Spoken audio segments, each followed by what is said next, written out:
Natalie Guillen disappeared after telling family and friends she was being sexually harassed on post. The victim was Mexican-American. She was being sexually assaulted by a superior. She was killed by Aaron Robinson, a fellow soldier in her unit.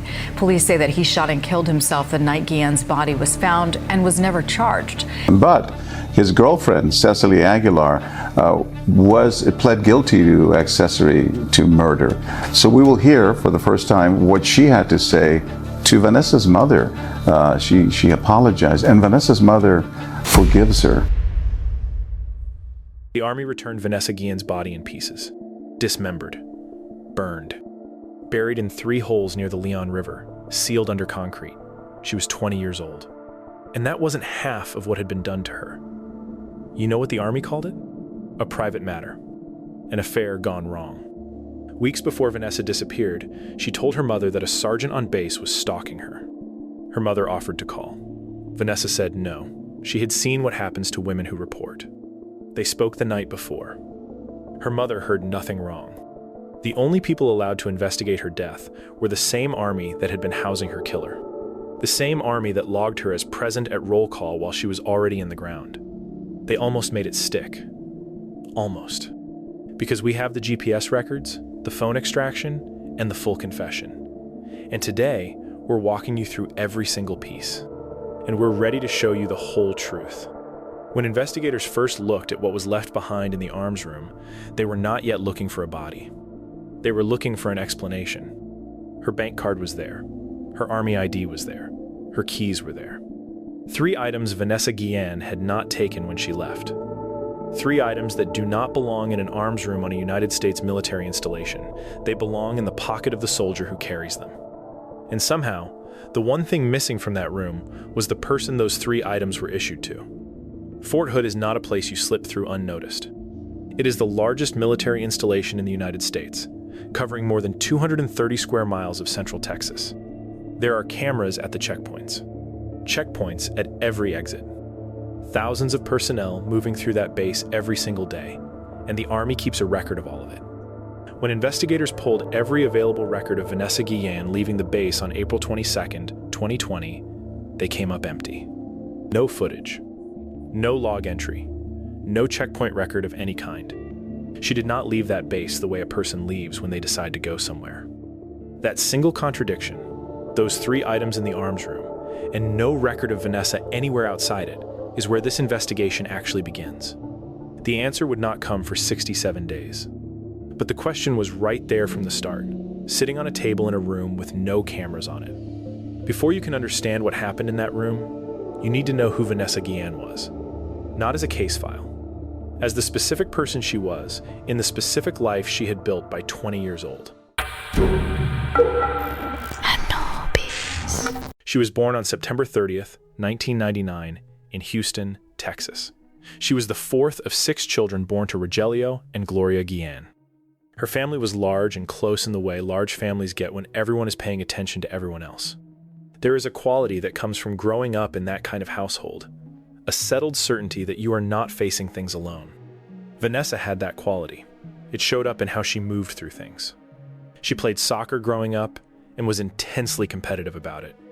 She was fast, physically strong, the kind of athlete who did not need to be loud about it because the results were clear enough. She graduated high school in 2018 in the top 15% of her class. That number did not happen by accident. Vanessa set goals and then she worked toward them without making noise about it. She wanted things because she genuinely wanted them, and she was not interested in shortcuts. Her mother Gloria has said that Vanessa's laugh could fill a room.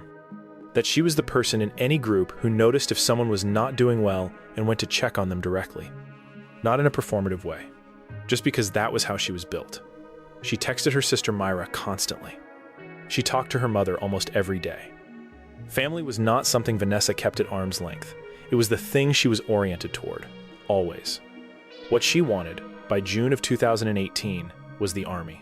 She enlisted that summer, directly after graduation. She was assigned as a 91 Foxtrot, a small arms and artillery repairer. That designation is worth understanding because it is the specific reason Vanessa was in the arms room on the day she disappeared. A 91 Foxtrot maintains, inspects, and repairs the small arms and light artillery equipment the Army uses. everything from individual firearms to crew-served weapons systems. The work takes place primarily inside the arms room, which is a controlled, access-restricted space where weapons are stored and tracked by serial number. Every weapon that enters or exits an arms room is logged. Every transaction is recorded. The role requires technical precision and a level of institutional trust that has to be earned. You are not placed in an arms room unless the Army has determined you belong there. Vanessa had earned that placement. She knew that room and its systems. She knew what was stored, where and why, and she knew how to verify it. Fort Hood was her base. Her arms room was her workspace, and she took that work seriously. She called her mother regularly. She talked about what she was learning and where she was headed. She was 20 years old, and she was building something real, and she knew it, and so did the people who knew her. Her mother heard it in her voice. That was before the 3 weeks that changed everything. 3 weeks before Vanessa disappeared, her mother noticed something had shifted. It was not one dramatic moment. It was accumulation. The way Vanessa sounded on the phone. The way she answered questions that she would normally have answered without thinking. The way she had stopped talking about her work, the way she used to. Gloria had spoken to her daughter nearly every day for years. She knew the full range of what Vanessa sounded like. This was something she had not heard before. If you're not subscribed, doing it while the video is playing is actually what gets this in front of more people. Drop a like, a real heavy one. Comment your city, what time it is, and what the weather looks like outside. Back to the case. She pressed. And eventually, Vanessa told her. A sergeant at Fort Hood had been harassing her. He was watching her while she worked out. He was showing up in places he should not have been showing up. He was making her feel observed inside the place where she both lived and worked, a place she could not simply leave when she needed distance from it. Vanessa told her mother it had been going on for weeks. She said it was affecting how she slept and how she carried herself inside the base. She said she did not feel safe where she was supposed to feel exactly that. And then she told her mother something that explains nearly every institutional failure that follows. She would not give Gloria the sergeant's name. Not to protect him. To protect herself from what she was certain would happen if that name was reported through official channels. Vanessa had watched the Army's process for handling sexual harassment complaints. She had watched it specifically, on the base where she was stationed, with women she worked alongside. She described it to her mother in terms that were not abstract or general. She knew cases. Women who had gone through the official procedures exactly as those procedures were designed to be used, filed the reports, participated in the investigations, waited for the findings, and the Army had closed those cases without meaningful outcome. In some cases, the women were not believed. In others, the Army determined that what they described did not meet the threshold for formal action. In every case Vanessa described, the woman who came forward continued to live and work on the same installation as the man she had reported, while that man continued exactly as before. The formal process was not broken by accident. It was structured in a way that required the person being harassed to report through the same chain of command that housed the person doing the harassing. Every step of that process ran through people who worked alongside and above both of them. Vanessa knew that structure. She had watched it function. And she had reached a specific, informed conclusion about what it reliably produced. She told her mother that she was afraid the retaliation following a report that went nowhere would be worse than the harassment itself. She had seen that sequence before. She was not guessing. Gloria offered to report it herself. Vanessa said no. She did not want her mother escalating it in a way that would bring attention back onto her before she had figured out how to navigate it. She asked Gloria to wait. She said she would report it herself when she found the right path. She said she would take care of it. The Army stated publicly, on July 2nd, 2020, 9 days after Vanessa's remains were found near Leon River, that there was no evidence Specialist Aaron Robinson had ever sexually harassed Vanessa Guillen. Hold that statement against everything Vanessa had already told her mother about what statements like that tend to mean. Her sister Myra spoke to her the evening of April 21st, 2020. The conversation was entirely ordinary. Vanessa was thinking about buying a new car. They talked through options. There was nothing in her voice that alarmed Myra. Nothing to indicate that the next morning would open the 67 days that would bring her family, the base, and eventually the United States Congress into the same fight for the same reason. The next morning, Vanessa was called in on what should have been her day off. She went, because she was a soldier, and she went when she was called. She worked in the arms room. At some point during the morning, she walked to a secondary arms room elsewhere on the base to verify some serial numbers on equipment stored there. That secondary arms room was managed by specialist Aaron Robinson. He was 20 years old. Robinson told investigators that Vanessa came in. He said he helped her read off serial numbers and gave her paperwork on a weapon that needed maintenance work. He said when she left, he assumed she was heading to the motor pool next. The motor pool said they were expecting her. She never showed up. The last outgoing text message from Vanessa Guillen's phone that day was sent to Aaron Robinson. Her bank card was still in the arms room, her Army ID, her keys. The Army has placed the relevant events inside a 50-minute window, 10:23 to 11:13 that morning. Vanessa's family and their attorneys have challenged that window publicly, pointing to the noise levels on base, the foot traffic through adjacent spaces, and the sheer logistics of what would have had to be done inside 50 minutes without a single person noticing anything. Multiple witnesses said they saw Aaron Robinson leave the arms room that morning carrying a heavy tough box. Witnesses said it looked like he was struggling with the weight of it. They watched him load it into his vehicle and drive away from the base. What was in that box, where he drove it, and what he did over the next 2 months to make it disappear? That is what 67 days of investigation was spent uncovering. And what investigators found was worse than anyone who filed that missing persons report on April 23rd had allowed themselves to imagine. The day after investigators finished interviewing witnesses who had watched Aaron Robinson carry that tough box out of the arms room, the case shifted from circumstantial to forensic. Police had enough to justify imaging his phone using a device called a universal forensic extraction device. Most people have a general sense that phones contain data. What the universal forensic extraction device makes clear is how complete that data actually is. The tool operates on 2 levels simultaneously. It pulls logical data, which is everything accessible through normal phone function, text messages, call logs, photographs, application data. And it pulls physical data, which is the raw information stored at the hardware level, beneath the operating system, including files that have been deleted, timestamps that have been modified, and anything the phone considers gone, but that the physical memory still holds. The device does not request cooperation from the phone. It extracts what is there, regardless of what the owner intended. When investigators finished with Aaron Robinson's phone, they had a record of nearly every communication it had sent or received, and a GPS trail of nearly every location it had visited. What that trail showed did not match what Aaron had told them. His account of April 22nd was that he had spent the evening at home with his girlfriend, Cicely Aguilar. But his call log showed he had called Cicely multiple times that night. Not a single brief call. Multiple calls placed across the evening and into the early hours of April 23rd, at times when a soldier who had a 6:30 formation the next morning had no reasonable explanation for being on the phone. If they were in the same apartment, there was no reason to be calling her at all. Police brought Cicely in. They asked her directly why Aaron had been calling her so many times if they were together at home. She had an answer. She said she had lost her phone a few times during the evening, and he was calling it to help her locate it. It is the kind of explanation that sounds plausible for about 10 seconds. People do lose phones inside their own apartments. People do call them to find them. But those calls are a few rings at most. The calls on Aaron's records were several minutes long. A 2-minute call does not locate a phone that slipped between couch cushions. And there were multiple of them. Cicely abandoned that story. The new version, she and Aaron had gone for a long drive that night. She described this as something she did when she was under stress, a drive to decompress. According to this account, they had both gone together and driven out to an area near Belton, Texas, where they spent time stargazing before returning home. Investigators pulled Aaron's GPS records. His phone had placed him in the Belton area at approximately 2:30 in the morning on April 23rd.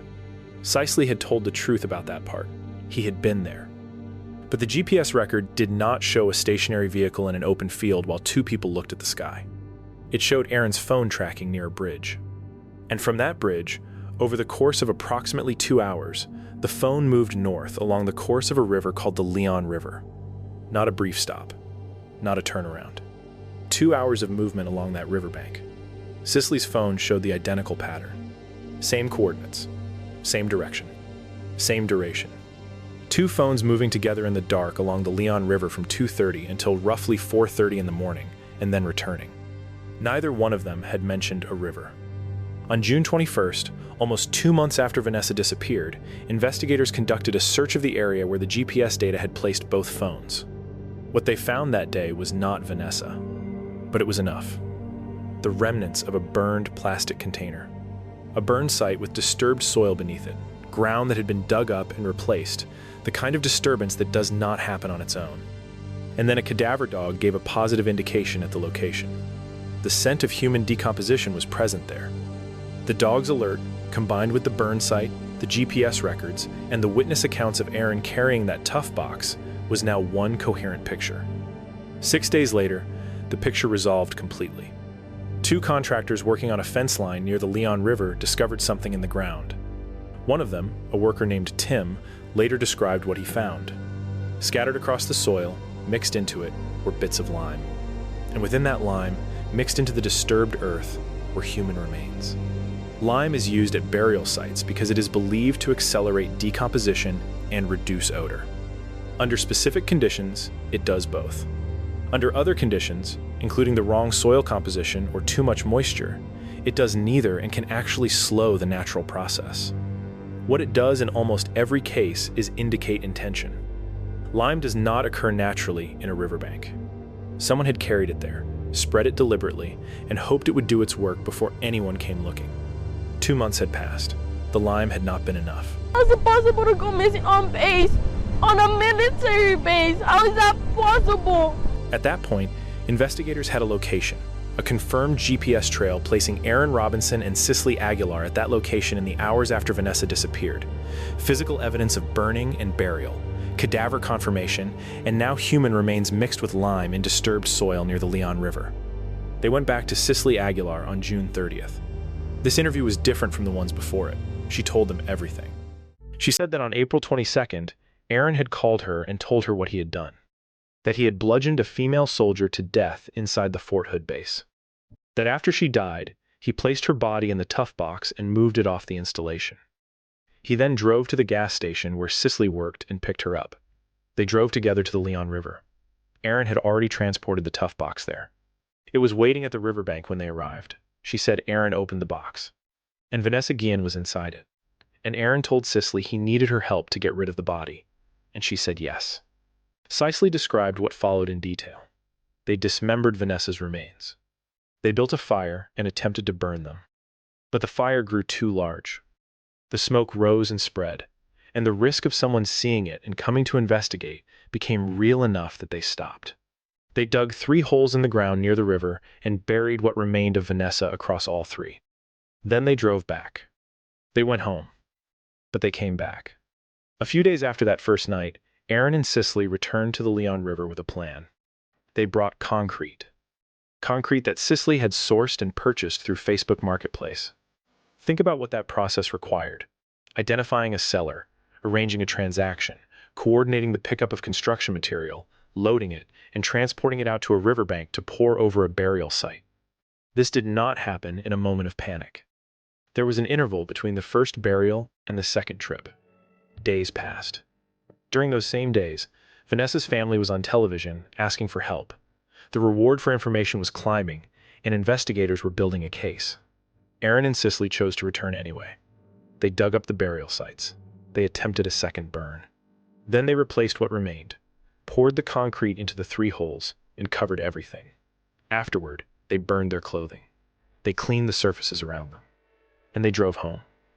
There is a quality to that second trip that I keep coming back to. The first night could be framed, however wrongly, as an act of extreme panic. The second trip was an errand. It required a marketplace transaction, coordination, and a return journey to a site they had already left. They were not unraveling. They were managing it. At the time Cicely made this confession, Aaron Robinson was confined to his room on the Fort Hood installation. He had been designated as a suspect. He was not allowed to leave the base. And he had no knowledge that Cicely was speaking to investigators. Police arranged for Cicely to call him while the call was recorded. She walked through what they had done together. The bludgeoning, the box, the river, the burial, the concrete, step by step. Aaron Robinson did not deny any of it. He did not challenge her account. He confirmed what she described. The recorded call, layered on top of the GPS data extracted from both phones, The physical evidence recovered from the burn site, the remains found near the Leon River, and the witness accounts of Aaron carrying that tough box out of the arms room on April 22nd closed the evidentiary picture around one man. There was one more detail from the phone extraction. In the weeks between April 22nd and the discovery of the remains, Aaron had been sending Cicely text messages containing news articles. Articles about unidentified remains found near Fort Hood. Articles about the ongoing search for Vanessa Guillen. He was watching the coverage. He was monitoring how close investigators were getting. And he was forwarding those articles to the person who had helped him, the same person who was now sitting across from detectives and telling them everything. What exactly he intended by sending her those articles, whether it was coordination, reassurance, or something else, is a question only Aaron Robinson could have answered. And what happens next is the reason he never will. The phone call was the mistake he did not know he was making. Aaron Robinson had been ordered to stay on base, confined to his room while investigators assembled what they already suspected. When Cicely called him on June 30th, he picked up.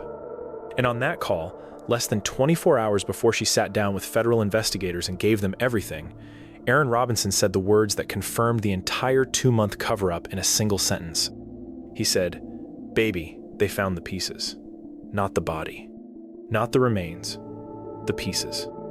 Whatever space remained for reasonable doubt, that word closed it. A person with nothing to hide does not speak about a missing soldier that way. Cicely went to investigators shortly after. Her confession covered all of it. The hammer. The arms room. The tough box. The drive to Belton. The 3 holes dug beside the Leon River. The burning. The lime. The concrete purchased off Facebook Marketplace, sourced and ordered like a home renovation supply, used to seal a second burial site after the first had already failed. She handed investigators a timeline of deliberate, premeditated concealment that stretched across 2 months, required 2 people, multiple return trips, and specific materials acquired for a specific purpose. None of it was impulsive. None of it was panic. Every step was a decision. Aaron Robinson was supposed to be on base when that call ended. He had been ordered to stay. He left anyway. On July 2, law enforcement found him walking on the street outside the installation. When they approached him, Aaron Robinson drew a personal firearm and shot himself. He died at the scene. Fort Hood later acknowledged it had no explanation for how a soldier under a stay-on-base order had left the installation carrying a personal weapon. The Army knew the gun existed as his personal property. The Army knew Aaron was a named person of interest in an active federal murder investigation. No one stopped him from walking out. The sole living suspect in the Vanessa Guillen case appeared before a judge this morning. 22-year-old Cicely Aguilar is being charged with conspiracy to tamper with evidence in her role in Guillen's death. Yesterday, the Guillen family attorney confirmed the news that many had already expected. The remains found in a shallow grave about 30 minutes from Fort Hood are that of the 20-year-old soldier. Cicely Aguilar was charged with conspiracy to tamper with evidence and to conceal human remains. She is being held at the Bell County Jail. She faces up to 20 years in federal prison. She did not swing the hammer. She helped ensure that no one ever found out who did. She coordinated the disposal, made the purchases, returned to the burial site, and sat across from investigators for weeks giving them a story about a quiet evening at home while Vanessa Guillen's remains lay in 3 separate holes in the ground near the Leon River. And here is where the case could have ended. 2 people, one dead by his own hand, one in custody with a full confession on record. Remains recovered. Charges filed. Except on that same day, July 2, the day Aaron Robinson took his own life, Fort Hood issued an official public statement. The statement said the Army had investigated and found no evidence that Aaron Robinson had ever sexually harassed Vanessa Guillen. Take a moment with that. Vanessa had told her mother. She had described it in specific enough terms that Gloria offered to come to the base herself and make the report on her daughter's behalf. Vanessa refused, not because the harassment was not happening, but because she had already seen what the reporting process did to the soldiers who went through it. She knew from watching others that the outcome for the person making the report was rarely better than the outcome for staying silent. She told her mother she was going to handle it herself, that she was going to go to the Equal Opportunity Office and finally put it on record. She was killed before that happened. And then the institution she had been afraid to report told the world there was no record to make. The Army also offered a competing account of why Aaron Robinson killed her. Under this version, the motive had nothing to do with harassment. Aaron had been involved with Cicely Aguilar while still married to someone else on base. Vanessa had found out. Under military code, adultery carries official punishable consequences, and the Army suggested Aaron was afraid that Vanessa would expose him. This framing had one significant feature. It required no acknowledgement that Fort Hood had a harassment reporting problem. It required no institutional accountability. It pointed to a private interpersonal situation and asked the public to accept that as sufficient explanation. Vanessa's family and their legal team did not accept it. Not because the two motives could not coexist. A man can be afraid of two different things. But the Army's version required something the family was not willing to concede. It required them to accept that what Vanessa had described to the people closest to her, a pattern of stalking behavior from a man she was afraid to be alone near, had never happened at all. The Army statement did not say it could not verify the harassment. It said there was no evidence. Those are very different claims, and the family understood the difference. The stated murder window is the other part of this that Vanessa's family lawyers have refused to let stand without challenge. Fort Hood's investigators put the killing between 10:23 and 11:13 in the morning of April 22nd. 50 minutes. In a functioning arms room on one of the largest and most heavily trafficked military installations in the United States during the middle of a normal workday morning. Vanessa Guillen would have fought. That kind of violence makes sound. The cleanup required time. The body inside a tough box had to be moved through a building where soldiers were coming and going. The family's lawyers raised this question publicly and directly, not as a theory. As a physical accounting, the Army has never walked through in any detail that satisfies anyone outside the Army itself. The accountability failures compound from there. Fort Hood operates mandatory daily checks.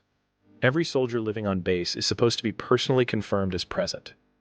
In the days following April 22nd, those checks logged Vanessa Guillen as accounted for. The soldier responsible for conducting her check later admitted to investigators that he had not actually verified her presence. He had been lazy. He had marked her as seen without seeing her, and that false entry stayed in the system while her family called the base, drove to the base, and begged someone in authority to take them seriously.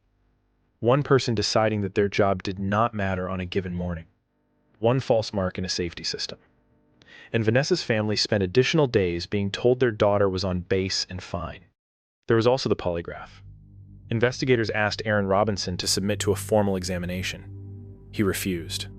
The Army's procedure in that situation did not give investigators automatic authority to compel compliance, so they arranged an informal interview with the polygraph examiner instead. The examiner's conclusion, relayed back to the investigation team, was direct. He was very sure Aaron Robinson was lying. That conclusion did not produce a detention order. Aaron was not held.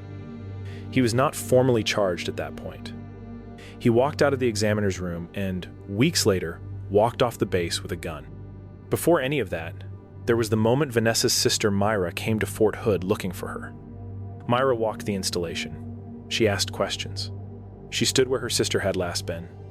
Aaron Robinson approached her while she was there and laughed. Myra Guillen has said this directly. It is not a secondhand account. Witnesses who had reportedly told investigators they had seen Vanessa alive on base after the Army's stated murder window began changing their stories when re-interviewed. Some were no longer certain about what they had seen. In a structure where investigators and witnesses answer to the same institutional chain of command, that pattern carries a specific weight. Vanessa's family lawyers noted it. The Army has not addressed it in any public statement. By late June, the family had formally demanded a congressional investigation. Not another Army review of Army decisions. A congressional one. They understood the distinction. An institution investigating itself determines what it finds. The family wanted outside authority. Then the public responded in a way no prepared statement could contain. I Am Vanessa Guillen became one of the most visible military justice campaigns in a generation. Veterans posted. Women on active duty posted. Women who had served at Fort Hood and at bases across the country posted. What they described was not one bad unit or one failed commander. They described a culture in which the practical message given to soldiers experiencing harassment was that reporting would cost the reporter more than it cost the person being reported on. Vanessa had not encountered an exception. She had encountered the standard operating condition. And hundreds of thousands of people recognized it because they had lived inside it too. On July 1, one day before Aaron Robinson took his own life, the United States Army posthumously promoted Vanessa Guillen to the rank of specialist, the rank she had been working toward and had not yet reached when she was killed. On July 11, Houston Mayor Sylvester Turner declared it Vanessa Guillen Day in the city of Houston. Her family accepted both honors. They also kept going, because a promotion and a day on a calendar do not change the structure that made what happened to Vanessa possible. The I Am Vanessa Guillen Act is the structural change.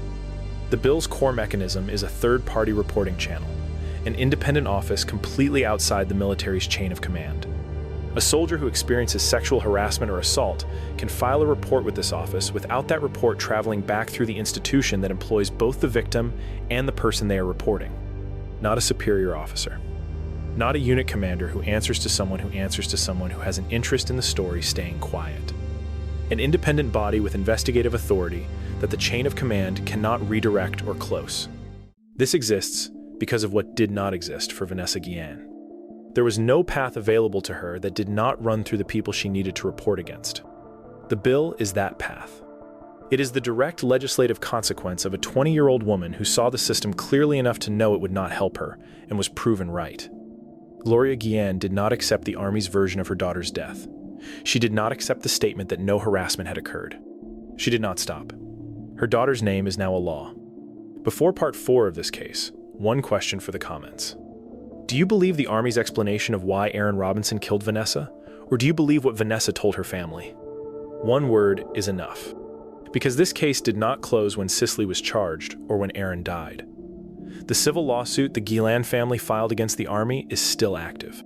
And what came out of the broader Fort Hood investigation in the months that followed? How many other soldiers disappeared or died on that base in that same period? How many cases were handled the same way? Is something most people have never fully heard. That is part 4. You need to see it. On July 2nd, 2020, the same morning Aaron Robinson shot himself rather than face what he had done, Fort Hood released a statement. It said there was no evidence that Aaron Robinson had sexually harassed Vanessa Guillen. On the day, investigators confirmed he had bludgeoned her, concealed her body, burned her, and buried her remains in 3 separate holes before pouring concrete over the site. The institution responsible for her safety announced there was no evidence of harassment. The statement did not address the sergeant Vanessa had described to her mother in the weeks before she vanished. It did not address the culture she warned her family about. It addressed nothing that might require the chain of command to answer for itself. That statement was not a conclusion. It was a signal. The procedural record across those 71 days is specific. Accountability checks were falsified. Aaron Robinson was never polygraphed despite being identified as a person of interest early in the investigation. And in the days before July 2nd, when investigators had his phone forensics, GPS records placing both phones at Leon River at approximately 2:30 in the morning, and a civilian witness whose story had broken apart twice under questioning, the Army did not detain him. He remained free until he made his own exit on a public street in Killeen. No woman should be seen as a sexual object because they're the ones, they're just like my sister. They just want to fight for us. Cicely Aguilar did not get to make that choice. On June 30th, she sat with investigators and described everything in sequence. The bludgeoning, the tough box, the drive to Leon River in the night, the dismemberment, the burn attempts, and the return trip with concrete she helped source through Facebook Marketplace and spread over what remained of Vanessa. She went home after that conversation. She was arrested on July 3rd. She is charged with federal conspiracy to tamper with evidence and faces up to 20 years in prison. She is being held at Bell County Jail. Like we said before, we demand a congressional investigation.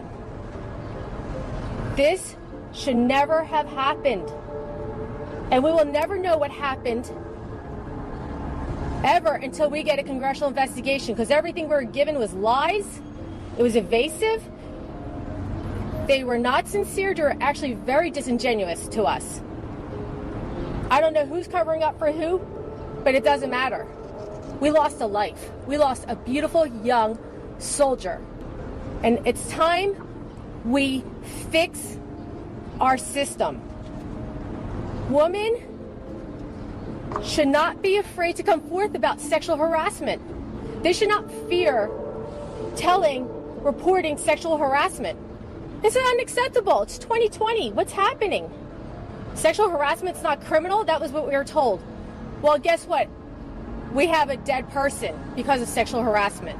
What happened publicly in the weeks that followed was not only grief. The hashtag #IamVanessaGuillen spread into military communities and collected something the official record could not contain: names.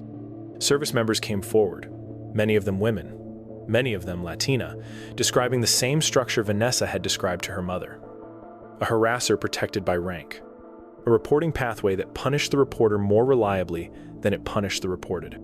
A calculation made privately and individually by woman after woman that silence was the safer option. It was not a coincidence.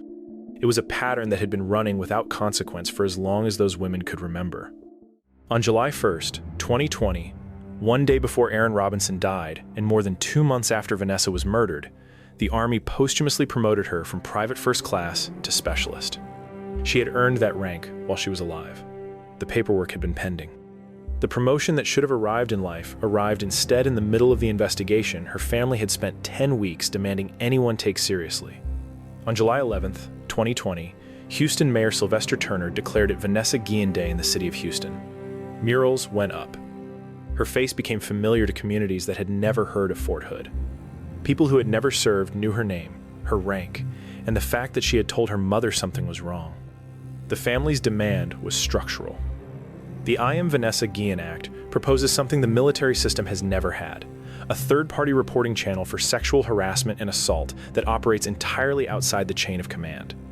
Under the current structure, a soldier reports to a superior officer. That officer may be the harasser. That officer may protect the harasser. That officer controls the reporting soldier's career and future assignments. The bill removes that dependency completely. An independent body receives the report. The chain of command does not intercept it. That single mechanism is the direct legislative consequence of every procedural failure documented in this case, written into law so that the next soldier who walks into an arms room does not have to already know that reporting is pointless. I want to say one thing directly. I have covered cases where institutions failed to respond after a crime. This case is different. The system failed before April 22nd, during it, and in the weeks that followed, and then on the day the killer died, it released a public statement protecting itself. Vanessa Guillen told her mother exactly what the system would do if she came forward. She was right about every part of it. She was 20 years old. She called her mother the night before she died. She went into work on her day off. She left her keys, her bank card, and her Army ID on the table in that arms room. She never came home. What the 71 days that followed revealed, piece by piece, was exactly what she had already told her mother. She knew. She walked in that morning anyway. That is who she was. The next case on this channel involves a disappearance that was officially classified as a voluntary runaway for 3 years, while physical evidence contradicting that classification sat in the investigative file the entire time. Most people have never heard this name. Once you do, you will understand why the people who were supposed to find her hoped you never would. The institution someone you love answers to has already decided what counts as a private matter. I have videos on this channel about how organizations close investigations before they open, and what that looks like from the outside. Ask yourself who handles complaints where they work, and whether they've been quieter than usual.